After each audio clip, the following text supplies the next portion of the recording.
Hello बच्चों, नमस्कार बच्चों। मेरा नाम डॉक्टर अनुपम गिरी है और आज मैं आप लोगों के लिए चतुर्विद परीक्षा पढ़ाने जा रहा हूँ, जो कि हमारे बीएमएस फर्स्ट ईयर में चरक संहिता में 5 या 10 नंबर में पूछा जाता है। तो आइए चलते हैं, स्टार्ट करते हैं चतुर्विद परीक्षा। चतुर्विद परीक्षा से पहले कुछ चीज़ें हैं। इन पंचभौतिक जगत में, जो हमारे पंचभौतिक जगत हैं, आकाश, वायु, अग्नि, जल और पृथ्वी में सभी वस्तुओं को 2 भागों में बांटा गया है। एक सत होता है और एक असत होता है। इन्हीं दोनों की परीक्षा 4 प्रकार से की जाती है।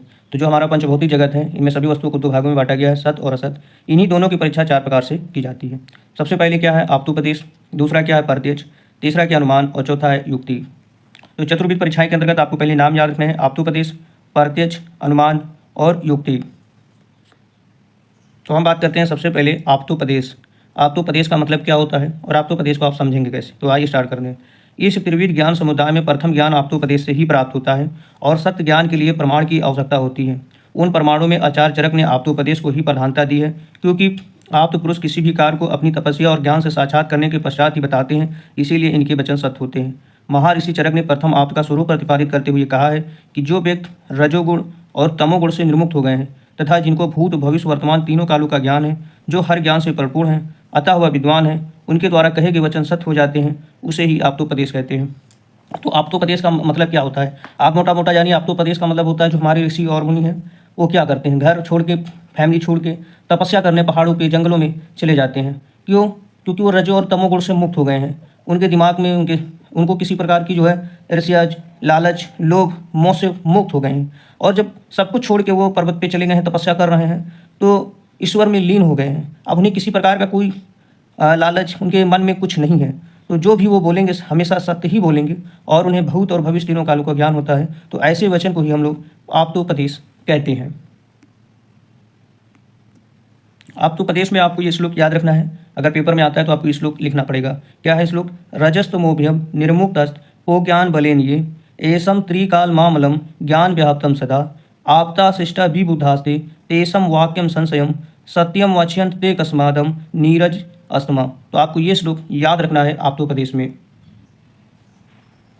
अब हम बात करते हैं प्रत्यक्ष में। प्रत्यक्ष में ये श्लोक आपको इंपॉर्टेंट है, आपको याद रखना है। क्या है श्लोक? आत्मे इंद्रिय मनोअर्थानम सन्निकर्षात् प्रवर्तते व्यक्तात् दात्वे या बुद्धि प्रत्यक्षम सा निरुच्यते। ये कहता है श्लोक, ये जब आत्मा, मन, इंद्रिया और अर्थ में क्या हमारे हैं? शब्द, स्पर्श, रूप, रस, गंध का जब संयोग होता है, उस समय व्यक्तात् दात्वे जो बुद्धि या ज्ञान उत्पन्न होता है, वह प्रत्यक्ष कहलाता है। शब्द क्या है? शब्द, स्पर्श, रूप, रस, गंध क्या है? जो ज्ञान श्रोत्र इंद्रियों द्वारा होता है उसे शब्द कहते हैं। स्पर्श क्या है? जो ज्ञान स्पर्श इंद्रियों द्वारा होता है उसे स्पर्श कहते हैं। रूप क्या है? जो ज्ञान चक्षु इंद्रियों द्वारा होता है उसे रूप कहते हैं। रस क्या है? जो ज्ञान रसेंद्रियों द्वारा होता है उसे रस कहते हैं। और गंध क्या है? जो ज्ञान घ्राणेंद्रियों द्वारा होता है उसे गंध कहते हैं। एक बार फिर प्रत्यक्ष क्या है? जब आत्मा, मन, इंद्रियों और अर्थ का जब संयोग होता है, उस समय व्यक्ति को जो बुद्धि या ज्ञान उत्पन्न होता है, वह प्रत्यक्ष कहलाता है। अब हम बात करते हैं अनुमान के बारे में। अनुमान में आपको ये श्लोक याद करना है। अनु पश्चात मेते ज्ञायते इति अनुमानम, अर्थात जिसका बाद में ज्ञान होता है वह अनुमान कहलाता है। तो जिसका बाद में ज्ञान होता है वह क्या है? अनुमान कहलाता है। अनुमान का एक श्लोक और है, अनुमानम खलु तर्को युक्तिपेक्षा। युक्ति के आधार पर जो तर्क दिया जाता है, अर्थात जो प्रत्यक्ष ज्ञान प्राप्त किया जाता है, उसे अनुमान कहते हैं। प्रत्यक्ष ज्ञान हो जाने के बाद 3 प्रकार का तथा तीनों कालों का अनुमान किया जा सकता है। जैसे धूम देखकर धूप में छिपी वर्तमान अग्नि का अनुमान। हम धुआं को देखते हैं तो अनुमान लगाते हैं कि वर्तमान में जो है हम अग्नि का अनुमान लगा सकते हैं कि धुआं उठ रहा है, यहाँ पे अभी अग्नि की उत्पत्ति होगी। गर्भ को देखकर भूतकाल में मैथुन का अनुमान। अगर हम गर्भ को देखते हैं तो ये अनुमान लगाते हैं कि भूतकाल में मैथुन हुआ होगा, तो वहाँ मैथुन का अनुमान लगाएंगे। गर्भ को देखकर, ये हमारा भी अनुमान है और भूतकाल में है। तीसरा क्या है? बीज को देखकर भविष्य में उत्पन्न फल का अनुमान किया जाता है। अगर हम किसी बीज को देख रहे हैं तो हम उम्मीद कर सकते हैं कि भविष्य में ये पेड़ लगेगा और इस पर फल लगेंगे। तो इस प्रकार हम अनुमान के द्वारा वर्तमान, भूतकाल और भविष्यकाल का अनुमान लगा सकते हैं। इस प्रकार तीनों कालों, भूत, भविष्य का अनुमान किया जाता है। अनुमान के 2 भेद बताए गए हैं। पहला है स्वार्थानुमान और दूसरा है प्रार्थानुमान। स्वार्थानुमान क्या होता है? स्वयं कारण भाव को देखकर अपने ज्ञान के लिए जो अनुमान लगाया जाता है। स्वार्थानुमान क्या है? स्वयं कारण भाव को देखकर अपने ज्ञान के लिए जो अनुमान लगाया जाता है उसे स्वार्थानुमान कहते हैं। प्रार्थानुमान क्या है? कारण भाव को दिखाकर दूसरे व्यक्ति को समझाने के लिए जो अनुमान लगाया जाता है उसको प्रार्थानुमान कहते हैं। तो आइए अब हम स्टार्ट करते हैं। तीसरा अपना हेडिंग है युक्ति। युक्ति में आपको हेडिंग याद करनी है। बुद्धि, ये श्लोक आपको याद रखने हैं। बुद्धि पश्चात या भवन बहु कारण योग जान युक्ति स्त्री कला साज्ञा त्रिवर्ग साधतेया। अनेक कारणों के संयोग से उत्पन्न हुए अविज्ञात भावों का जो ज्ञान कराता है उसे युक्ति कहते हैं। ये तीनों कालों के विषय का ज्ञान कराती है। इससे धर्म अर्थ कर्म की सिद्धि होती है। त्रिवर्ग के अंदर हमारे धर्म अर्थ काम आते हैं। ये एमसीक्यू में पूछा जा सकता है कि त्रिवर्ग के अंतर्गत क्या आते हैं।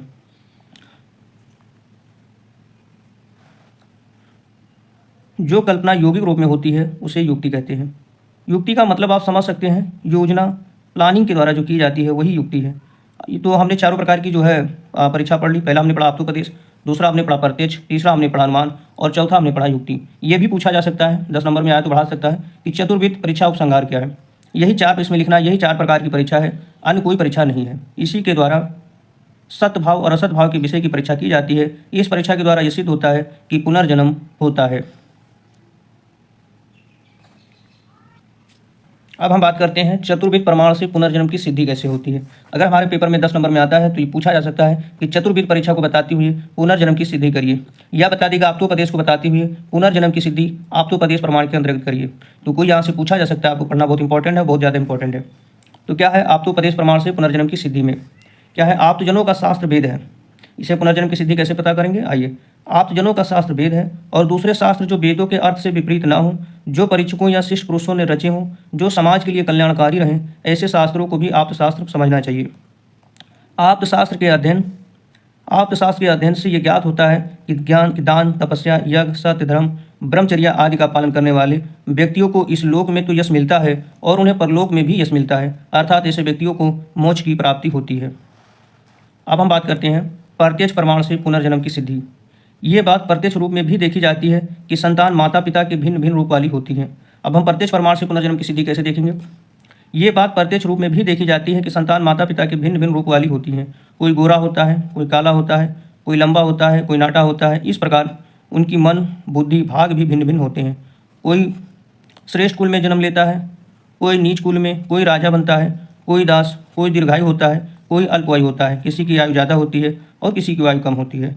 कोई सुखी से जीवन व्यतीत करता है और कोई दुखी से। ये सब देखकर उनके पुनर्जन्म का अभाव होता है कि जिसने अपने पुनर्जन्म में अच्छे कर्म किए होंगे तो उसका अच्छा फल, और अगर बुरे कर्म किए होंगे तो उसका बुरा फल मिलता है। क्योंकि नवजात शिशु को शिक्षा न देते हुए भी वो स्तन पीता है, हंसता है, रोता है आदि ये सब प्रवृत्तियाँ उसके पुनर्जन्म के स्मरण से होती हैं। तो हमने प्रत्यक्ष में क्या सीखा? प्रत्यक्ष प्रमाण से हमने पुनर्जन्म की सिद्धि क्या सीखी? ये हमें प्रत्यक्ष रूप से देख सकते हैं, अपनी आंखों से देख सकते हैं। आप्तोपदेश में क्या था कि हम एक अनुमान लगा रहे थे, जो हमारे ऋषि मुनि बता के गए, हम एक अनुमान लगा के हम उनके बारे में उनको पढ़ के लोगों को बता सकते थे। लेकिन आप तो प्रत्यक्ष में क्या होता है, हम अपनी आंखों से खुद डायरेक्ट ऑब्जर्वेशन करते हैं। और ये बात हम डायरेक्ट देखते भी हैं कि माता पिता की जो संतानें होती हैं वो अलग अलग होती हैं। कोई गोरा होता है, कोई काला होता है, एक जैसी नहीं होती हैं। कोई लंबा होता है, कोई नाटा होता है। इस प्रकार उनकी मन, बुद्धि और भाग भी भिन्न भिन्न होते हैं। कोई बच्चा होता है, उसका दिमाग बहुत ही चंचल होता है, पढ़ने में अच्छा होता है, और कोई होता है तो मंद बुद्धि का होता है, उसको कितना भी समझाओ उसके दिमाग में नहीं आता है। ऐसे ही कहा गया है कि कोई श्रेष्ठ कुल में जन्म लेता है, कोई नीच कुल में भी जन्म लेता है। कोई राजा बनता है तो कोई दास बनता है। किसी की आयु ज़्यादा होती है तो किसी की आयु कम होती है। कोई सुखी जीवन व्यतीत करता है तो कोई दुखी जीवन व्यतीत करता है। ये सब देखकर हमें लगता है कि हमारे पुनर्जन्म में कुछ तो अभाव हुआ है, कि अगर हमने अपने पुनर्जन्म में कुछ अच्छे कर्म किए होंगे तो इस जन्म में हमें अच्छा फल मिलेगा और हम अच्छे कुल में पैदा लेंगे, और अगर हमने पिछले जन्म में कुछ बुरे कर्म किए होंगे तो उसका बुरा फल मिलता है। क्योंकि जो नवजात शिशु होता है वो शिक्षा ना देते हुए भी स्तन पीता है, हंसता है, रोता है, ये सब प्रवृत्तियाँ करता है। अब हम बात करते हैं अनुमान प्रमाण से पुनर्जन्म की सिद्धि। हम अनुमान से कैसे सिद्ध करेंगे कि सिद्धि होती है? तो आइए स्टार्ट करते हैं। अनुमान में क्या गया है कि प्रत्यक्ष में कहे गए सभी वाक्यों से अनुमान लगाया जा सकता है कि पुनर्जन्म में किए गए कर्म नष्ट नहीं होते। उसी के आधार पर व्यक्ति को इस जन्म में फल मिलता है। अगर व्यक्ति ने पुनर्जन्म में अच्छे कर्म किए हैं तो उसका अच्छा फल, और बुरे कर्म किए हैं तो उसका बुरा फल मिलता है। इसे दैव भाग भी कहते हैं। युक्ति प्रमाण से पुनर्जन्म की सिद्धि क्या है? पुनर्जन्म की सिद्धि में युक्ति से तात्पर्य है कि 6 धातुओं पंच महाभूत में हमारे क्या क्या आते हैं? आकाश, वायु, अग्नि, जल, पृथ्वी प्लस आत्मा के संयोग से गर्भ की उत्पत्ति होती है। तो गर्भ की उत्पत्ति कैसे होती है? जब पंच महाभूत और आत्मा का संयोग होता है तब गर्भ की उत्पत्ति होती है। कर्ता और करण के संयोग से क्रिया होती है। कर्म करने से फल की प्राप्ति होती है। बीज बोने से वृक्ष की उत्पत्ति होती है। अतः इसे सिद्ध होता है कि बिना कर्म के फल की प्राप्ति नहीं होती है। कहने का तात्पर्य यह है कि पुनर्जन्म में किए गए कर्म के अनुसार ही हमें इस जन्म में वैसा ही फल मिलता है। इस प्रकार चारों प्रमाण से सिद्ध हुआ है कि पुनर्जन्म होता है। तो बच्चों, हमने आपको चतुर्विध परीक्षा पढ़ा दी है, जो कि बहुत ही ज़्यादा इंपॉर्टेंट है हमारी यूनिवर्सिटी एग्जाम के लिए। तो आप चतुर्विध परीक्षा को अच्छे से पढ़िए और रिवाइज करिए। क्योंकि चतुर्विद परीक्षा बहुत ही ज़्यादा इंपॉर्टेंट है। अगर आपको समझ में नहीं आया है तो आप कमेंट करके पूछ सकते हैं, मैं दोबारा जो है बता दूंगा, समझा दूंगा। और प्रत्यक्ष में एक फ्लो चार्ट आता है। अगर कहीं पेपर में प्रत्यक्ष ही पूछा जाएगा तो हमारी चरक संहिता में एक फ्लो चार्ट है, हम उसको समझाने की कोशिश करते हैं। तो बच्चों उसको समझिए और उस फ्लो चार्ट को जरूर याद करिए।